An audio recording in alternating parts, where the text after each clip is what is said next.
1, 2. 1, 2, 1, 2. 1, 2, 5, 6, 3. Again. Again. 1, 2. Hey, this is my boxing coach, Nas.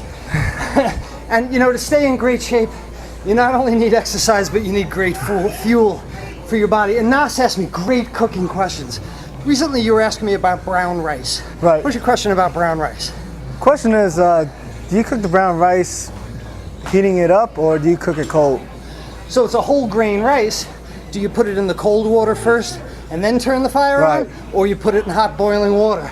Right. Tell you what, when you let me get out of here, we'll go in the kitchen and figure it out. Definitely. Thanks, Les. All right. I'm Chef Todd Moore. My mission is empowering people to cook without recipes. They experience the freedom to cook what they want, how they want it, the confidence to take control and try new things, the health benefits of fresh, wholesome foods, and the family strengthening bonds of dinner time together, as well as the money they save by eating well. Live without rules, cook without recipes. It's a no recipe lifestyle.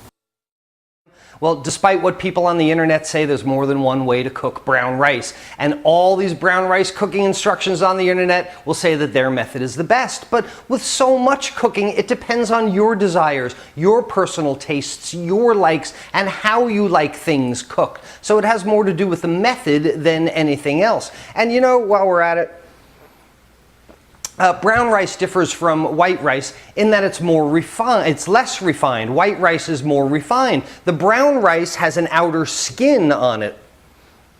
It's kind of like the scuba suit for my beer here. Brown rice has this outer skin, and it's the membrane, this bran underneath that we want to cook. So when you're cooking brown rice, it takes more liquid. It takes more time.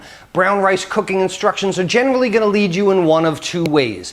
Either you put the liquid and the rice together and then bring them both to a boil, or you bring some liquid to a boil on the stove and then add your brown rice. Well, what's the difference? This is the experiment that we're going to do today.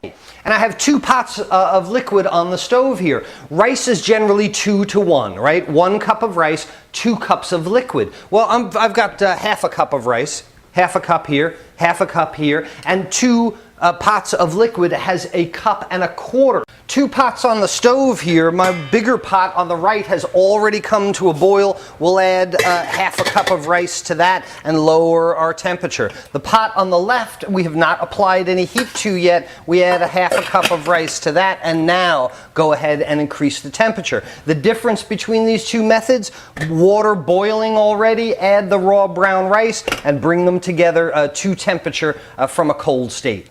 You know, the science of cooking behind rice is called gelatinization of starches. And at 150 degrees Fahrenheit, or about 65 degrees Celsius, starches begin to absorb liquids and swell. This is how sauces are thickened. This is why the water disappears and the rice gets bigger when you're cooking rice.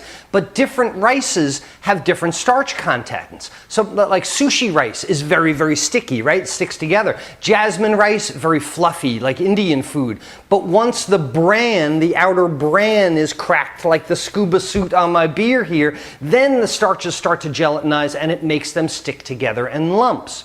You can avoid lumpy rice by adding acids to the cooking, whether you choose to cook the rice and the liquid together or boil it first and then add the rice. You can inhibit this gelatinization of starches and reduce your stick factor with things like wine or lemon juice or tomato products that are acids.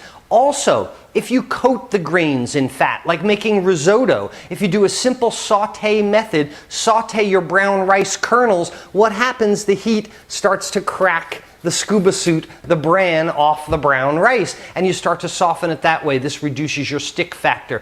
After about 40 minutes or so, let's take a look at our 2 pots of brown rice. This one here on the left was the one where it started cold, the 2 of them together.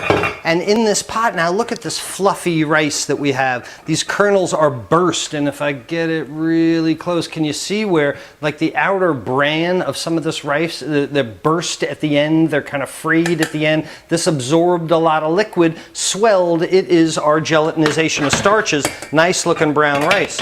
Let's take a look at the pot where we had the water boiling first. And if you notice, this is dried out on the bottom. This pot is dried because a lot of that water that boiled originally turned to steam and boiled off. Pot on the left that started cold. Let's take a taste of our rice. It's soft, kind of nutty, moist, very watery. Now I used water, I would normally use some kind of broth for flavor, but let's compare that to the rice where we started the water in a boil first. Much harder, much crunchier, much nuttier. Still done. Well, some of that water boiled out at first. This is just as good, but I get two different flavors from two different methods of cooking rice. So what's the one way to cook rice? There is no one way. It's the one way that's best for you.